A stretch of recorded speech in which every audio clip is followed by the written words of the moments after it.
Up today on the Speed of Culture podcast, we are joined by Raina Enand, the head of marketing at Blue Apron, a wonder company. With over a decade of experience scaling innovative brands across beauty, e-commerce, and food and beverage, Raina has led marketing teams through major transformations, from being Wonder's first marketing hire to now guiding Blue Apron's brand relaunch.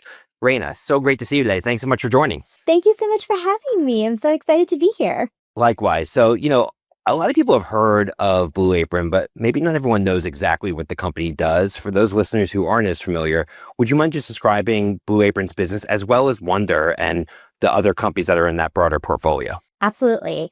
So Blue Apron sells meal kits. A meal kit is basically a meal that comes prepackaged with a pre-portioned ingredient and a recipe card that you can follow step by step to make a home-cooked meal at home. But the benefit of that is that everything is pre-measured, pre-organized for you, as well as you don't have to invest in these obscure sauces or ingredients that you probably want to use again for another recipe. So it kind of really minimizes the waste and encourages you to try new things that maybe you wouldn't do before. Blue Apron also sells pre-made meals that kind of go in your microwave or oven that actually don't require any cooking at all now. I was about to say, I know that Blue Apron has recently become part of Wonder. So describe what Wonder does and how that's changed the overall opportunity for Blue Apron. So Wonder is a company that has an app that allows you to order from multiple restaurants all at one time. And so you can visit a Wonder store within a physical restaurant. And in the physical restaurant, there's about 30 restaurants that are being cooked and made in that one physical space. So if you walk in, it doesn't look that big, but it's like a dining room with a giant a ghost kitchen? Is that the best way to describe it? Is it a ghost kitchen? It's not a ghost kitchen because there is a dining hall. So think of it more like a food hall or a food court. So when you go to a food hall or a food court, each restaurant usually has its own stand. At a Wonder restaurant, there's one stand, but you can access all the brands through that one counter. But there is a place for you to dine in and sit and eat as compared to a ghost kitchen, which wouldn't have those things. And the best part is that you can actually order from multiple restaurants at once for pickup or delivery. And so one of my favorite things is that my husband always wants to eat wings, and I am not a big wing person. And so when we order dinner from Wonder, I can order from the Chinese restaurant and he can order from the wings restaurant, and it all comes together in one order and one delivery, perfectly, piping hot. Got it. So the synergies between Blue Apron and Wonder are kind of clear. One's delivering pre-cooked meals, the other kind of combines multiple restaurants, but ultimately it's all about delivering food and giving consumers sort of the comfort of eating at home with the convenience of having other people cook. That's right. Yeah. The long-term vision for Wonder is a super app for mealtime. And so it's that one-stop destination where anything that you wanted for food would be located in that one app. In the Wonder app today, you can actually order both from Wonder restaurants, but you can also access Blue Apron through the Wonder app right now. Gotcha. Now, Blue Apron has obviously experienced huge boom since the pandemic as people couldn't go to restaurants.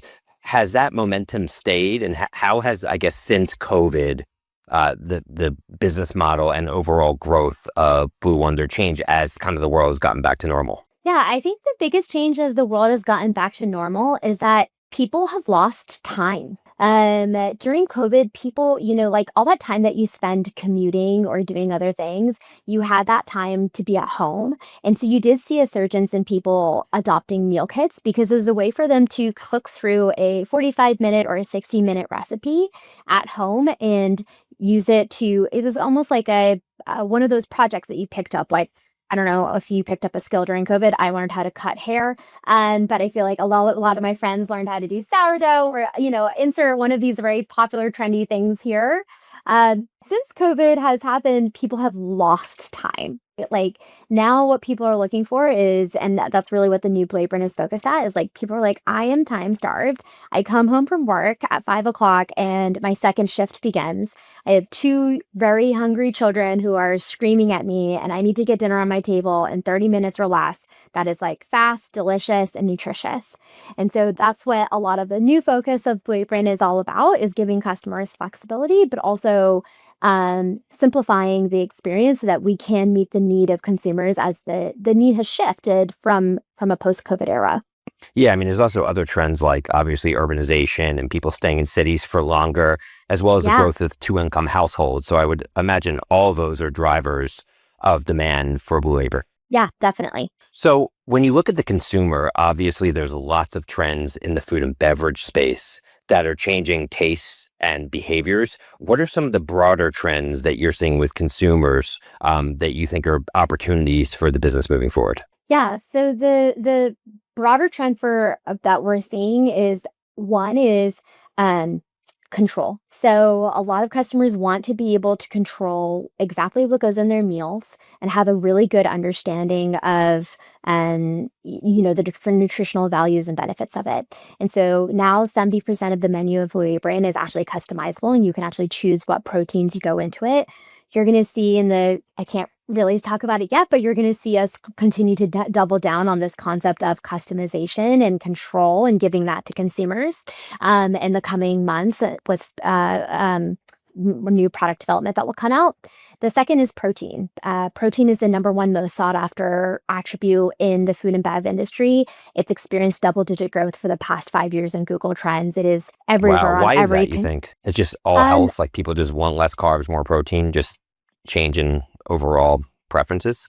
Yeah, I think that it's partially driven by like the health trend, which is, I think there's a few different factors. The first is the health trend, which is protein makes you feel full longer. And so the more protein you can get in your diet versus relative to carbs or like empty calories, the better. And the second is, I think, what you're seeing a lot of, an increased focus on. Not that this is a bigger trend, but a minor trend that's picking up a lot of speed on like GLP-1s and things like that, like those also require you to have a pretty high protein diet. And Yeah, I would so imagine it's going to have a huge impact moving forward, GLP-1s. yeah. And so the new Dish by Blue Apron product line that we just rolled out as part of the new Blue Apron launch has an entire focus on protein. So every meal is made with a minimum of 20 grams of protein. The actual number of grams of protein is printed right on the packaging as well as the calories, really giving that nutritional control to our customers. A lot of the meals have like 30, 45, 40 grams of protein, really trying to like amp up to how much you can get. So, because I know that a lot of people are trying to hit their and I feel like in the 90s, people would count calories, and now, like in 2025, people are counting protein and grams of protein they're eating in a day. Interesting. And obviously, in order for you to continue to build the business, you have to focus, across the funnel. And I guess the Absolutely. top of that funnel is making sure that you're continuing to drive overall awareness and interest in Blue Apron. Let's talk about the Blue Apron brand. How do you see the brand evolving? What are some of the brand pillars and what are some effective channels that you've leaned into to continue to build the brand? Yeah, absolutely. So the interesting thing about the new Blue Apron launch, so just to kind of take a step back, the new Blue Apron that just rolled out 2 weeks ago is a big transformation of the company. We walked away from subscription, which is, as the first meal kit company in America, we created subscription and the concept of meal kits in the space. Everyone's going towards subscription. It's very interesting that Blue Apron is moving away from it. Yeah, I think that will let's like put a pin in that because I'm going to circle back to that comment.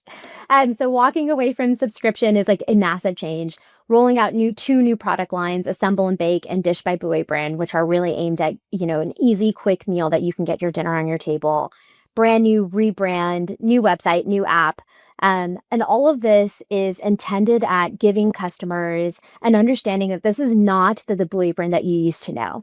Blue Apron has incredible brand awareness. I think like in my experience being on the brand, it's really hard to find someone that's either neither heard of Blue Apron nor tried Blue Apron at one point in their life, right? Like I know a number of people where I would say, "Oh, I work on Blue Apron now." They'll be like, "Oh yeah, I did that thing, once or twice a few years ago, or etc." But I think where Blue Apron has lost its way is actually like a step lower in the funnel, which is in the consideration part of the funnel. And that's really what the new relaunch is aimed at, is like changing the way people consider us, changing the notion that meal kits are long and time intensive and subscriptions are difficult and lock you in and difficult to manage. And so a lot of the new branding and new campaign that's actually going to be rolling out in a few days right after Labor Day is going to be aimed at really breaking those preconceived notions that people have with the Blue Apron brand and like shattering them apart. And so Blue Apron will be entering upper funnel for the first time in a few years, coming back with a big boom. So we'll be back in linear TV, connected TV, podcasts, streaming audio. We were like one of the first brands to advertise in podcasts, and podcast advertising first debuted well over a decade ago. And we haven't been in the podcast space medium for at least 5 years now. And so we'll be coming back in a pretty big and exciting way in the coming weeks. So you'd mentioned, the move away from subscriptions, and obviously subscriptions are a great thing in terms of the business model because recurring, predictable revenue. What went behind that decision? Because that's a major structural shift in the business model, and I would imagine it wasn't a decision that was taken lightly. Yeah. Just talk to me about that process and what that means for the brand and the business, and frankly, how you spend your time moving forward. Yeah, absolutely. So, for the past year, we've been looking at consumer trends. We've been talking to customers, understanding what our data is telling us. And, really the takeaway that we got is I need more flexibility. My life is too unpredictable. Blue Apron was historically a weekly subscription. There was no other option to be weekly. And the reality is every week your life changes. Sometimes you have leftovers. Sometimes you go on vacation. Sometimes your in-laws brought you a bunch of food. And the amount of frustration you hear from customers being like, I forgot to skip my week, or I forgot to do this. And I love Blue Apron, but it was just too much for me to manage the notifications on my phone to remind myself to, either skip that week or change my settings for what meals were coming my way.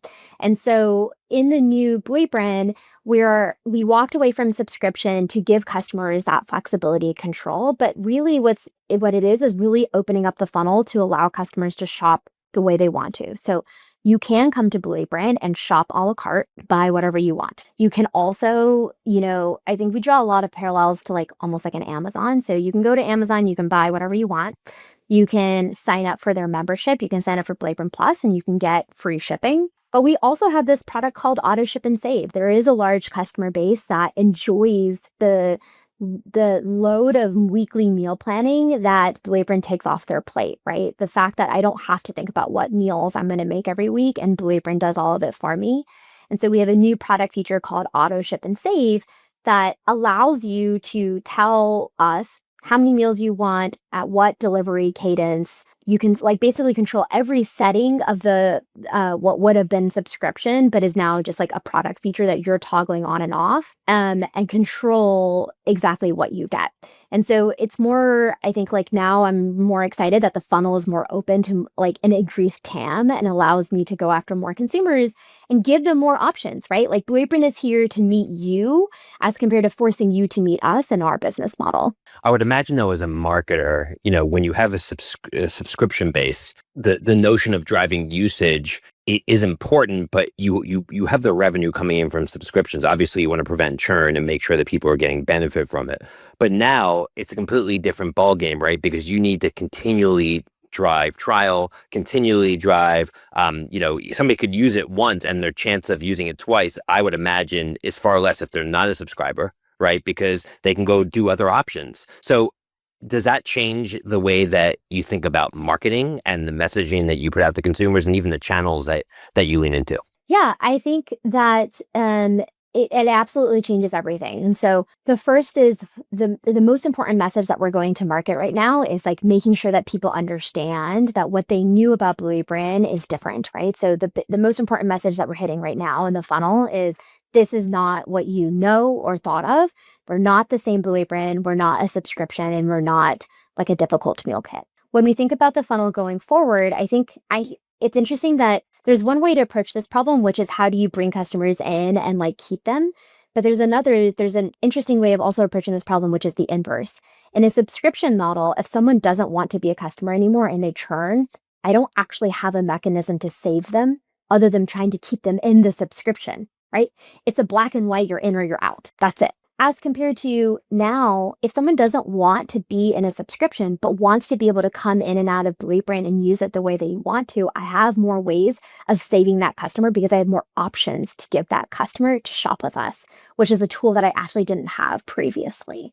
And so I think it's actually might be a little bit easier, or I'm hoping that it will be a little bit easier from a marketing perspective, because we can say, instead of saying like you're in or you're out, we can say, okay, great. If this doesn't work for you, why don't you try this one or try this? Yeah. There's And give trade-offs. You and you also have a bigger TAM, so I think that it's just it'll be different. And if the product is great, which a lot of people obviously love the product, and I think you're only going to open up more opportunity that way. And I agree that I think consumers want flexibility, especially with something like eating. You're right; they do travel a lot. Their lives are changing more than ever before. They're mobile. They're Zoom-based work, so people can work from different locations. So to be locked into something, I've personally been locked in the meal plans before, and I've always canceled them for that exact reason. So I think it makes a lot of yeah, sense that you're looking at things. to your point earlier about like how everything is a subscription. I think that's like also a little like bit of like the global trend that's causing the burnout. Like for me, the other day, I bought a new scale, and to use the scale to measure my weight, I had to subscribe, which was absurd. And I got so frustrated. And so I think that there are a number of like those examples that you can come up with that, even like right before COVID, that did not exist, that you would like say that, oh, now I have like all these different subscriptions just to use daily devices in my household. That's right, and it is growing, and there's subscriptions for your smart thermometer in the house, and for your Your scale, and for your your doorbell, and everything garage. else. Yeah, It's and right, not to yeah. mention the 20 subscriptions you need to watch TV. So Oh my god. it does add up for sure. Yeah. So obviously, in terms of continuing engaging with consumers, content is a huge piece, especially if looking at Gen Z, who this year, for the first time ever in America, the average age of a first-time mother is Gen Z. And Gen Z grew up staring at the mobile device. And when they're staring at the mobile device, it's not from traditional media sources, but from other people, which is where Yeah. creators come in. I would imagine in your space, that's a big topic and a big area of focus is creators getting into news feed, really driving a robust content strategy. And just curious to hear your thoughts on how the creator economy has evolved and some of the efforts you're eyeing in that space. Yeah. A big part of our relaunch, the strategy, I've kind of coined the term own the feed. Own the feed to me has different components. One component is influencers and content creators. The second component is organic social and user generated content. And then there's a third component of paid advertising and paid social, which we traditionally know. And we made the choice to bring our influencer program in house, and manage it directly one on one with content creators. I knew that content creators were going to be a big part of our relaunch strategy, because of exactly what your exact point, right? People get their content from different sources nowadays, but also food is such an intimate product.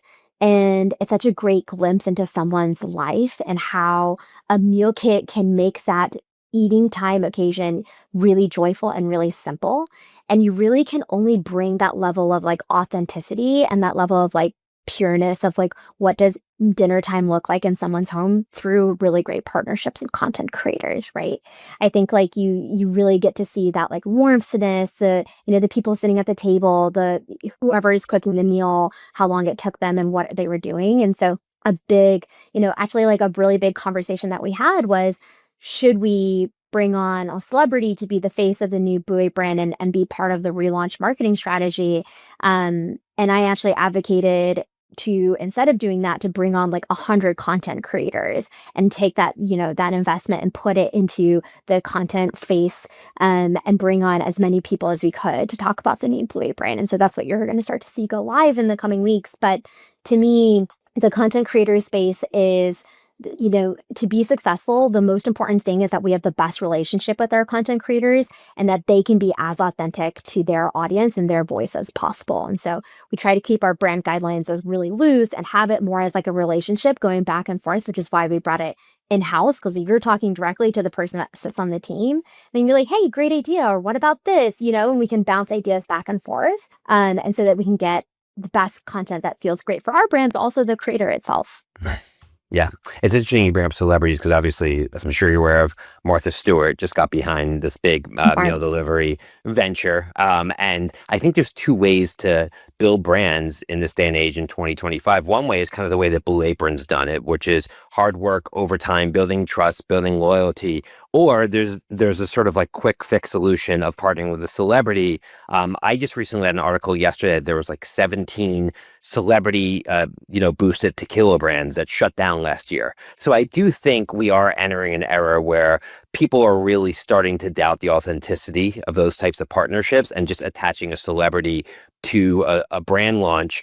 Even if they're a quote unquote partner, isn't as impactful as it was when we saw Jennifer Aniston behind Smartwater or Dr. Dre behind Beats. I Exactly. mean, or George Clooney behind Casamigos. There was a period where it really made sense. And now I feel like even that world might be a little bit oversaturated. At the same time, where traditional celebrities are losing a little bit of mystique and power relative to these creators who have, to your point, much more authentic, deep-rooted relationships with their audience. Yeah, I literally could not agree more. And I think, especially when you're thinking about a Gen Z audience, that is exactly like the level of, I think, like mystique or misnomer that brands are always like trying to pull over. And like Gen Z is very astutely aware of those things. Absolutely. So talk about you and your career and shifting gears a little bit here. Raina, I know that you worked at Jet for 3 years prior to you joining Wonder. And obviously the common connection there is Mark Gluer, who is the founder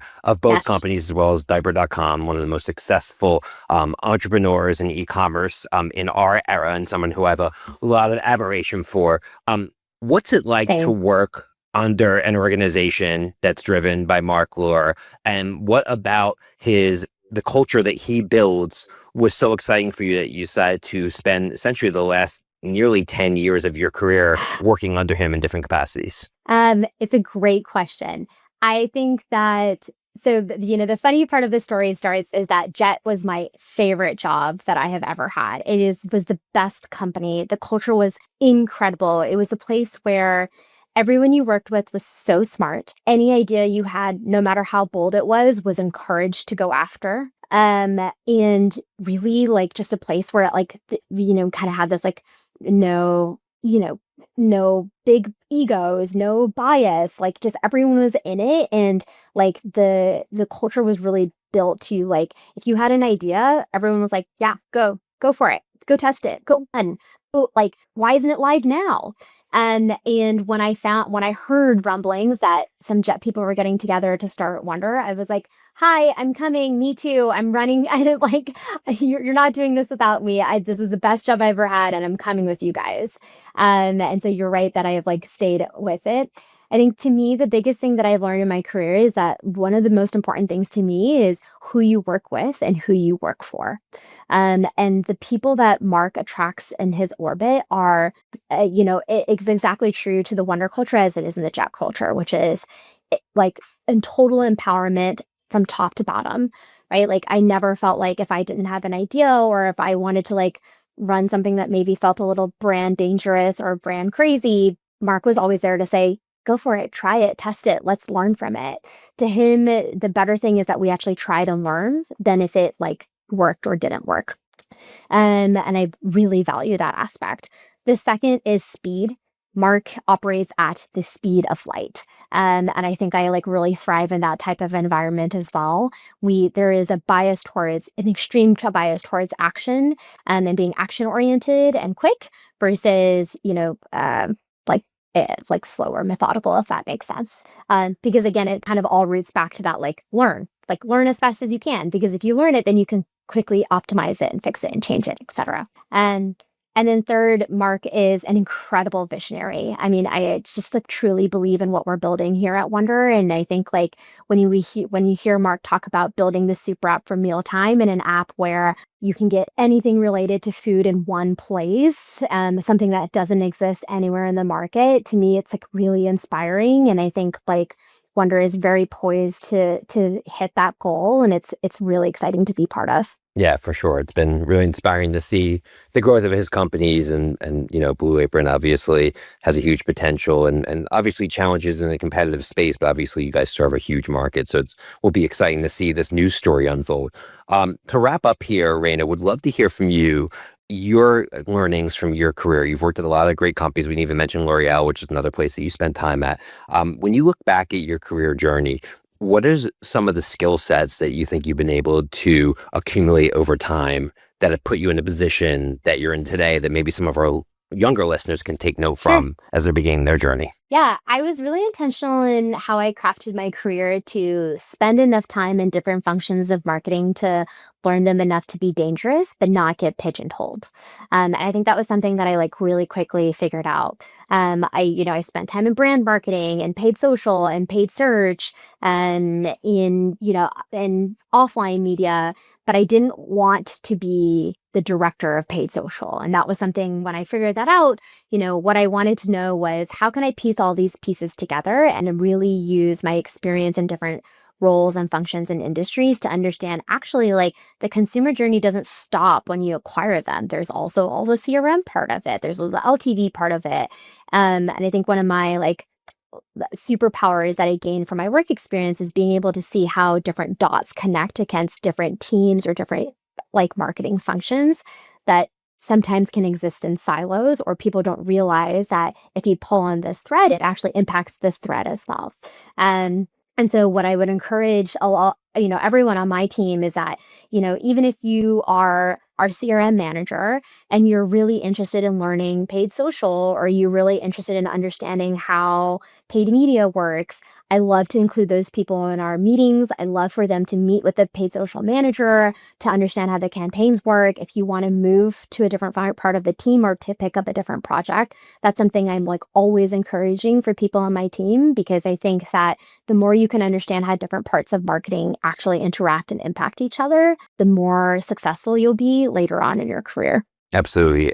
As well, things are changing so quickly. I think understanding the confluence of different factors, and a lot of which we talked about today, whether it be industry trends, evolutions in business models, like where you're going from moving away from subscription models, and of course the consumer and all the drivers of the consumer, which we talked about today, including the pandemic and GLP-1s and the rise of Gen Z as a household buyer. I mean, it's an exciting time, but you definitely have to be on top of your game and have your finger on the pulse of the consumer always, or you're going to get lost in this crazy whirl we're in.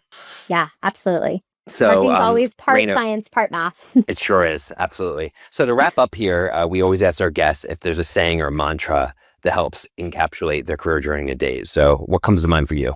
I don't know if there's a saying that the number one thing that my team will say that I constantly say to everyone on my team, which I think is like my own personal mantra is like, if you see something, say something. And I think like that applies to if you see an idea or you see a campaign that you find interesting, let's talk about it, all the way to if you see something in the data that doesn't make sense, say something about it. But I think that the best thing I can do is like my mantra is like just speak up and like ask questions as much as you can, because assuming that someone has already thought of that is like always the wrong assumption. And so you'll see that like it's just something I like probably say like 15 times a week, which is like see something, say something. I also think it's a great message for younger women in the workforce, especially in advertising, where I think it's important that they speak up, but they don't feel like they have to cower down. It doesn't matter who's in the room. If it's a bunch of old executives that are in the room, it doesn't matter. If you have conviction in what you believe and speak up and speak your truth, because that's how you're going to break through. Couldn't agree more. Absolutely. Well, it's clear you've done that, Raina, and it's been a great discussion today, and congrats on all your success, and looking forward to great things for this new journey with your business, Blue Apron. So Thank you so much. Great pleasure talking to you. Absolutely. On behalf of Suzy and Edward Keene, thanks again to Raina Enand, Head of Marketing at Blue Apron, for joining us today. Be sure to subscribe, rate, and review the Speed of Culture podcast on your favorite podcast platform. Until next time, see you soon, everyone. Take care. The Speed of Culture is brought to you by Suzy as part of the Adweek Podcast Network and Acast Creator Network. You can listen and subscribe to all Adweek's podcasts by visiting adweek.com/podcasts. To find out more about Suzy, head to Suzy.com. And make sure to search for The Speed of Culture in Apple Podcasts, Spotify, or anywhere else podcasts are found. Click follow so you don't miss out on any future episodes. On behalf of the team here at Suzy, thanks for listening.